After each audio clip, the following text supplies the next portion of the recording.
बीजापुर शहर में Inamdar motors, Atiyas multi brand electric vehicles showroom. इनका पता है मनगोली रोड, मराठी विद्यालय के सामने, इनामदार कॉम्प्लेक्स, विजयपुर। सारे सीनियर नेता और हमारे प्यारे कार्यकर्ता, बब्बर शेर, टाइगर, आप सबका यहां मैं बहुत दिल से स्वागत करता हूं।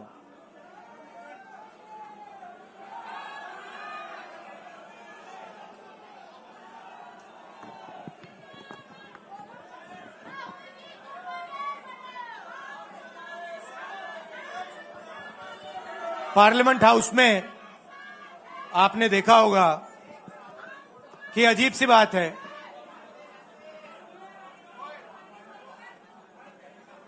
बीजेपी की जो पूरी मूवमेंट थी, राम मंदिर की, अयोध्या की मूवमेंट थी। सही बात, शुरुआत अडवाणी जी ने की थी,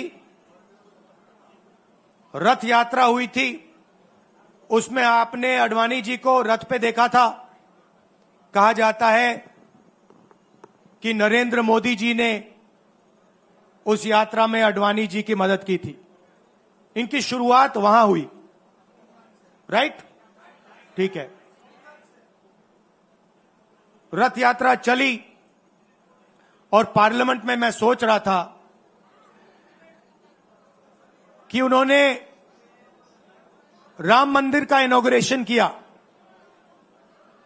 और राम मंदिर के इनॉग्रेशन में अदानी जी दिख गए, अंबानी जी दिख गए, मगर गरीब व्यक्ति वहां कोई नहीं दिखा।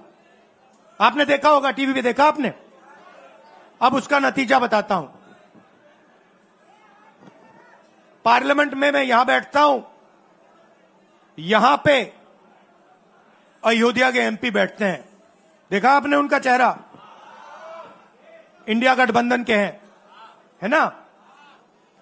मैंने उनसे पूछा कि भैया आप मुझे एक बात समझाओ, ये बीजेपी ने अपनी पूरी पॉलिटिक्स अयोध्या की पॉलिटिक्स थी। चुनाव के पहले इन्होंने राम मंदिर का इनॉग्रेशन किया, राम भगवान को पॉलिटिसाइज करने की कोशिश की, मीडिया में फैला दिया। मैंने उनसे पूछा भैया एक बात बताओ, यह हुआ क्या कि उन्होंने राम मंदिर का इनॉग्रेशन किया और इंडिया गठबंधन अयोध्या में चुनाव जीत गया? यह हुआ क्या? और मुझे जवाब उन्होंने दिया, मैं ये जवाब आपको देना चाहता हूं। उन्होंने कहा राहुल जी, मुझे पता लग गया था, तकरीबन 6 महीने पहले मुझे पता लग गया था कि मैं अयोध्या से लड़ूंगा, और जिस दिन मुझे पता लगा उस दिन मुझे यह भी मालूम था कि मैं सिर्फ लड़ूंगा नहीं, इंडिया गठबंधन अयोध्या से जीतने जा रहा है। मैंने कहा कि आपको कैसे मालूम? पूरी देश में, मीडिया में, सब जगह राम मंदिर का इनॉग्रेशन हुआ, तो आपको कैसे मालूम? उन्होंने कहा कि राहुल जी, जब मैं अयोध्या में लोगों से बात करता था तो मुझे अयोध्या के लोग सिर्फ 2-3 चीजें कहते थे। पहली बात कहते थे कि अयोध्या में मंदिर बनाने के लिए, क्लीन अप करने के लिए बहुत सारे लोगों से जमीन ली गई, बहुत सारे लोगों की दुकानें, घर तोड़े गए, और आज तक जिन लोगों के घर छीने गए, तोड़े गए, दुकानें तोड़ी गई, आज तक उनको नरेंद्र मोदी जी ने कॉम्पनसेशन नहीं दिया। पहली बात, जहां भी वो जाता था लोग उनसे कहते थे हमारी जमीन छीनी गई, सरकार ने हमें मुआवजा नहीं दिया। दूसरी बात, अयोध्या का इंटरनेशनल एयरपोर्ट बना, बड़ा एयरपोर्ट, जमीन किसकी गई? अयोध्या के किसानों की जमीन गई। आज तक उनको सही मुआवजा नहीं मिला। और तीसरी बात इन्होंने बताई मुझे, तीसरी बात राहुल जी, अयोध्या की जनता को बहुत गुस्सा आया जब उन्होंने देखा कि राम मंदिर के इनॉग्रेशन में अयोध्या का एक भी व्यक्ति नहीं था। यह कारण थे। मगर मैं आपको यह कहानी क्यों बता रहा हूं? क्योंकि जो मूवमेंट अडवाणी जी ने चालू की थी, उस मूवमेंट को, जिसका सेंटर अयोध्या था, उस मूवमेंट को इंडिया गठबंधन ने अयोध्या में हरा दिया है। बहुत बड़ी बात कह रहा हूं। मतलब इनका पूरा जो सेंटर था, वहां पे हमने, आप जैसे कार्यकर्ताओं ने, कांग्रेस पार्टी के कार्यकर्ताओं ने, और आप जाके पूछिए वहां पे, समाजवादी पार्टी के किसी भी नेता से पूछ लीजिए और वो आपको बताएगा कि कांग्रेस पार्टी का कार्यकर्ता बब्बर शेर जैसे हमारे साथ खड़ा हो गया था, 1 इंच पीछे नहीं हटा। तो अयोध्या में कांग्रेस पार्टी ने, इंडिया गठबंधन ने इनको हराया है। तो अगला स्टेप क्या है? अब इन्होंने क्या किया? अच्छा, अंदर की बात बताता हूं। अब यहां आया हूं, परिवार से बात हो रही, तो अंदर की इनसाइड ट्रैक बता देता हूं। इनसाइड ट्रैक है, उसी एमपी ने बताया, राहुल जी यहां पे 3 बार सर्वे हुआ था। नरेंद्र मोदी जी वाराणसी से नहीं लड़ना चाहते थे, नरेंद्र मोदी जी अयोध्या से लड़ना चाहते थे। उनके सर्वेयर आए, 3 बार आए, नरेंद्र मोदी जी आए, और सर्वेयर ने उनको कह दिया, नरेंद्र मोदी जी अगर आप अयोध्या से लड़ेंगे, आप अयोध्या में हारेंगे। आप अयोध्या में मत लड़िए, क्योंकि अगर आप लड़ गए, आपका राजनीतिक करियर अयोध्या में खत्म हो जाएगा। इसलिए अयोध्या से नहीं लड़े, वाराणसी से लड़े। और वाराणसी में हमने 1-2 छोटी गलती कर दी, नहीं तो वहां उनको निपट लेते। मतलब आप देखिए, अयोध्या में उन्हीं के लोगों ने उनसे कहा कि हारोगे, और काशी में कितने से जीते? 1 लाख वोट से जीते।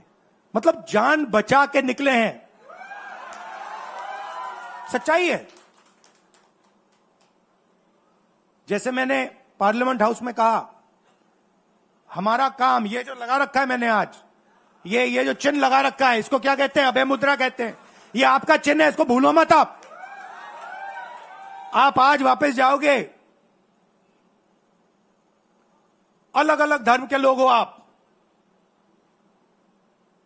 हर धर्म में यह चिन्ह आपको दिखाई देगा। गुरु नानक जी की फोटो देखिए, महावीर की देखिए, बुद्धा की देखिए। इस्लाम में भी, जैसे मैंने पार्लियामेंट में कहा, दुआ मांगी जाती है, दोनों हाथ से ऐसे मांगी जाती है। आप शिव जी की फोटो देखिए, उसमें आपको यह दिखाई देगा। और इसका मतलब है डरो मत, डराओ मत। और मैं आपसे यहां कहने आया हूं, इन्होंने आपके ऑफिस पे, आपके कार्यकर्ताओं पर आक्रमण किया है। अब आपको डरना नहीं है, डराना नहीं है। इन्होंने हमारे ऑफिस पे धमकाकर, ऑफिस को तोड़कर हमें चैलेंज दिया है। चैलेंज क्या है? गुजरात के चुनाव में मैं आपको बता रहा हूं, हम सब मिलकर इनको गुजरात में हराने जा रहे हैं।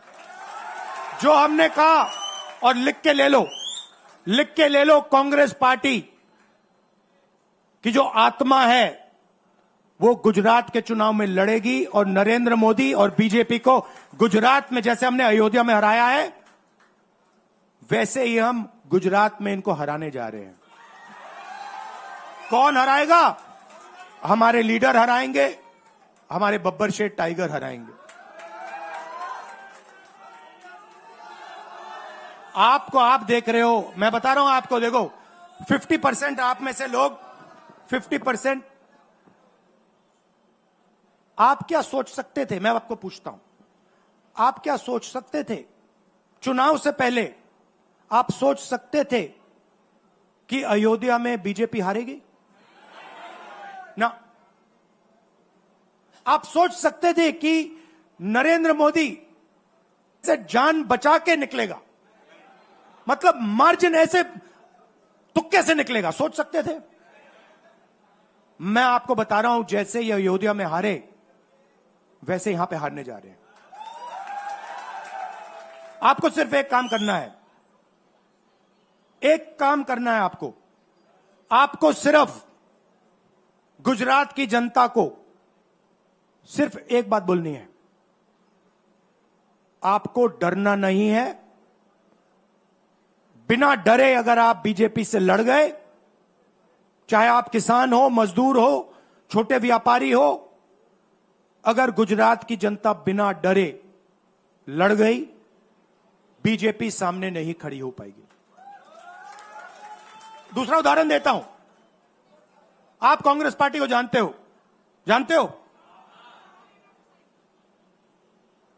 हमारी पार्टी में कोई डरता है? कैसे मालूम?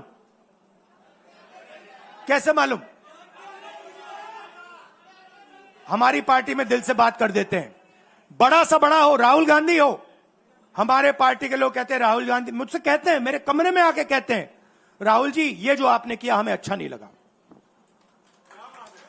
कहते हैं, मैं बता रहा हूं आपको, और मैं कहता हूं आपने सही बोला, इस बार मैंने ऐसे नहीं करना था, जो आप बोल रहे हो वैसे करना था। हम डरते नहीं है, ना हमारे कार्यकर्ता हमें बोलने से डरते हैं, ना हम अपनी कार्यकर्ता की बात सुनने से डरते हैं, ना हमारा कार्यकर्ता हमसे डरता है। अब देखिए, मैं आपको रियलिटी बता रहा हूं, बीजेपी में नरेंद्र मोदी बैठे हैं, उनकी पूरी टीम बैठी है उनके सामने। मैं आपको इंटरनल बात बता रहा हूं, उनमें से कोई नरेंद्र मोदी को नहीं चाहता, मगर कोई नहीं चाहता, मतलब पूरी लीडरशिप टीम देख लो आगे बैठी है। मैं बता रहा हूं आपको, अंदर की बात बता रहा हूं, इनसाइड ट्रैक दे रहा हूं, कोई नहीं चाहता, मगर दम नहीं है, डरते हैं।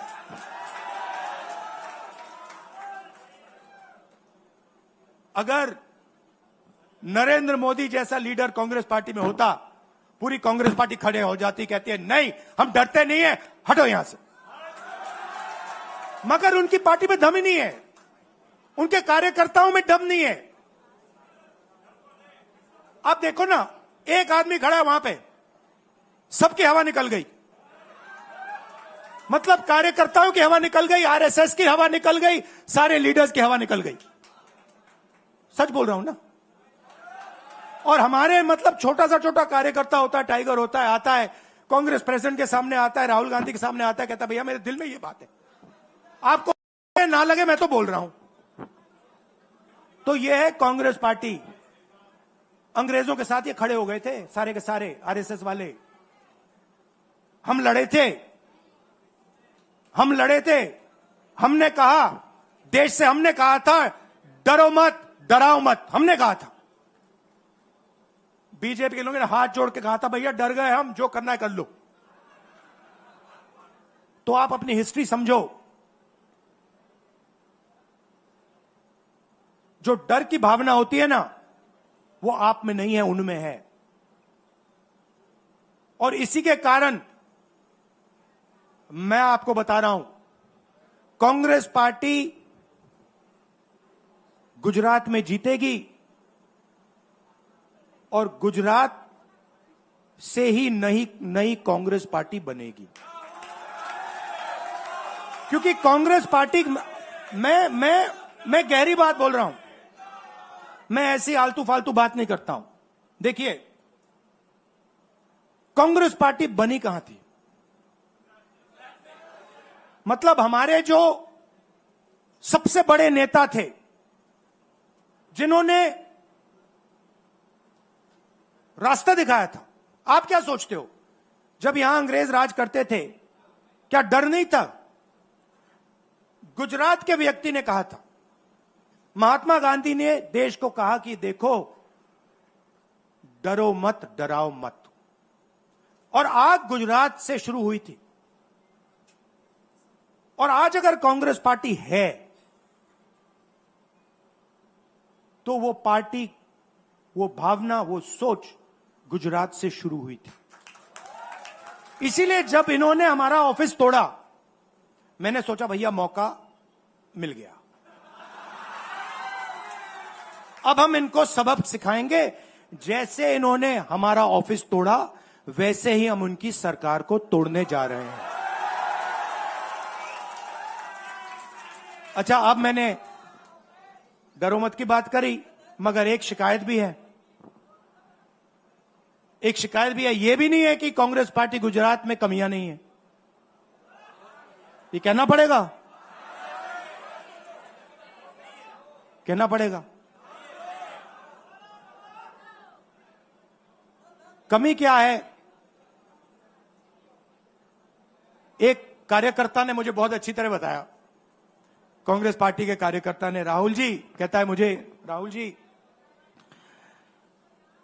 ये कांग्रेस पार्टी में एक मुश्किल है, दो तरीके के घोड़े होते हैं, एक रेस का घोड़ा होता है, दूसरा शादी का घोड़ा होता है। ये आप कभी कभी कांग्रेस पार्टी क्या करती है, रेस के घोड़े को शादी में भेज देती है और शादी के घोड़े को रेस में लगा देती है। तो उसने कहा ये आप बंद करा दीजिए, रेस के घोड़े को आप रेस दौड़ाइए और शादी के घोड़े को आप शादी में भेजिए। तो ये हमें गुजरात में करना है। जो रेस का घोड़ा है, जो तैयार है, दौड़ने के लिए तैयार है, उसको रेस में लगाना चाहिए। और जो हमारे शादी के घोड़े हैं, जो हैं, वो हैं, उनको हमें शादी में, बारात में नचा देना चाहिए। तो अब मेरा कहना है कि यह काम सीरियसली करना है। हम पिछले चुनाव में, आप भी जानते हो, मैं भी जानता हूं कि हम बीजेपी से पिछले चुनाव में नहीं लड़े थे, ठीक से नहीं लड़े थे। उससे पहले चुनाव में 2017 में हम 3 महीने कह लो, 4 महीने कह लो, 4 महीने 3 महीने हम लड़े और नतीजा आपने देखा। आपने देखा, गुजरात के सीनियर नेताओं ने मुझे बस में कहा, मैं बता रहा हूं आपको इनसाइड ट्रैक, मुझे बस में कहा कि राहुल जी, गुजरात में हमें 40 सीटें मिलेंगी। मैंने उनसे कहा 40 नहीं, हम चुनाव जीतने जा रहे हैं। और 16 सीट से हम चुनाव हारे। अब 3 साल हैं, 3 महीने में हम फिनिश लाइन तक पहुंच गए थे। 3 साल में हम फिनिश लाइन को मतलब उधर पीछे छोड़ के निकल जाएंगे। मैं आपको यहां कह रहा हूं कि आप लोग गुजरात में कितने साल बाद, 30 साल हो गए, 30 साल हो गए। मैं आपको बता रहा हूं, मानो ना मानो, आप में से 50% अभी मान रहे हैं और 50% कह रहे नहीं भैया नहीं होगा। जो 50% मान रहे हैं, मैं आपसे बात कर रहा हूं, जो 50% मान रहे हैं, मैं आपसे बात कर रहा हूं। आप लड़ जाओ और ये बाकी 50% बैठे हैं, उनकी माइंड बदल दो, नैया पार हो जाएगी, सरकार बन जाएगी। और मैं आपसे कहना चाहता हूं कि एआईसीसी की टीम, राहुल गांधी, मेरी बहन, सारे के सारे सीनियर लीडर आपके साथ यहां खड़े होंगे, आपके साथ मिलकर इनकी सरकार को तोड़ेंगे। आपने बहुत सहा है, बहुत लाठियां खाई हैं, बहुत अपमान हुआ है आपका, गालियां खाई हैं आपने, अब बहुत हो गया। अब इनको हमें सबक सिखाना है और हम इनको हराने जा रहे हैं। और और नफरत से नहीं, मोहब्बत से आप देखना, मोहब्बत से हम इनको हराएंगे। कैसे? क्योंकि नरेंद्र मोदी जी का जो विजन था, वो गुब्बारा जो था वो फट गया है, फटाक से वो फट गया है। आप सोचिए, पार्लियामेंट हाउस में नरेंद्र मोदी वहां बैठे, मैं यहां, और मैंने प्रधानमंत्री जी उनके सामने कहा कि नरेंद्र मोदी जी, आप एक व्यक्ति भी नहीं कह सकता हूं, पता नहीं आप क्या हैं, क्योंकि आपने ही कहा कि मैं नॉन बायोलॉजिकल हूं, मैं बायोलॉजिकल नहीं हूं, और मेरा सीधा डायरेक्ट कनेक्शन है ईश्वर से। अरे भैया, आपका डायरेक्ट कनेक्शन है ईश्वर से, तो अयोध्या कैसे हार गए? कैसे हार गए? तो हमारे प्रधानमंत्री सोचते हैं कि बाकी सब लोग बायोलॉजिकल, गुजरात की जनता बायोलॉजिकल, गांधी जी बायोलॉजिकल, हिंदुस्तान के किसान मजदूर सब लोग बायोलॉजिकल, और Narendra Modi non biological. Speaker sir ने मुझे कहा, ऐसे मत बोलिए। मैंने कहा, मैं थोड़ी बोल रहा हूं, ये तो प्रधानमंत्री बोल रहे थे, मैं तो उनकी बात कर रहा हूं। स्पीकर बिल्कुल चुप हो गए। बात तो सही है, बात तो सही है, ये राहुल गांधी के शब्द थोड़ी है, ये तो हिंदुस्तान के प्रधानमंत्री के शब्द हैं, नॉन बायोलॉजिकल। अब सोचिए, वो व्यक्ति जो अपने आप को नॉन बायोलॉजिकल समझता है और देश की जनता को बायोलॉजिकल समझता है, कि मतलब मैं यहां और बाकी जनता वहां, वो गुजरात को विजन कैसे दे सकता है? जो किसानों का दर्द नहीं समझ सकता, मजदूरों का दर्द नहीं समझ सकता, डायमंड इंडस्ट्री में जो काम करते हैं उनका दर्द नहीं समझ सकता, नॉन बायोलॉजिकल व्यक्ति वो गुजरात को कैसे रास्ता दिखा सकता है? नहीं दिखा सकता। तो अब आपका काम है गुजरात को विजन देना, गुजरात के युवाओं को, किसानों को, मजदूरों को, माताओं बहनों को विजन देना कि भैया हम आपके लिए ये करने जा रहे हैं। आपने हमारा मैनिफेस्टो देखा, हिला के रख दिया था बीजेपी को, आपने देखा? वैसा मैनिफेस्टो बनाना है गुजरात के लिए। गुजरात की जनता से मिलकर 1 लाख लोगों ने हमारा मैनिफेस्टो बनाया था। वैसे ही हम गुजरात में लाखों लोगों से पूछकर अपना मैनिफेस्टो बनाएंगे, गुजरात को विजन देंगे, और फिर चुनाव पूरा दम लगा के लड़ेंगे, और यहां इनकी जो सरकार है उसको तोड़ के हटप्परे कर देंगे। आप सबका दिल से धन्यवाद। आखिरी बात मैं कहना चाहता हूं, यहां जगन्नाथ यात्रा हो रही है, आप सबको, और जो यात्रा में भाग लेंगे, आप सबको शुभकामनाएं देना चाहता हूं, और दिल से प्यार देना चाहता हूं। आप सबका दिल से धन्यवाद। नमस्कार, जय हिंद। अभय मुद्रा, डरो मत, डराओ मत। विपक्ष ने इकरा पीयू साइंस कॉलेज में बॉयज एंड गर्ल्स के लिए एडमिशन की हुई शुरुआत। बीजापुर शहर के एक बेहतरीन एजुकेशनल इंस्टीट्यूशंस में से एक इकरा पीयू साइंस कॉलेज में आपके बच्चों के उज्जवल भविष्य को संवारने के लिए क्वालिफाइड और एक्सपीरियंस टीचर्स की बेहतरीन टीम के साथ well equipped laboratories, stamp lab, playground के साथ साथ PCMB और नीट एग्जाम्स के लिए बेहतरीन ऑफर भी मौजूद है। तो देर किस बात की, इकरा पीयू साइंस कॉलेज में एडमिशन के लिए नीचे दिए गए पते पर कांटेक्ट करें। Fatima campus, BSNL quarters road, near Mangoli base, Bijapur. नीचे दिए गए नंबरों पर कॉल करके आप अपने बच्चों के अच्छे फ्यूचर के लिए एक बेहतरीन प्लान तैयार कर सकते हैं। जुड़े रहिएगा आपके अपने चैनल बीजापुर समय के साथ।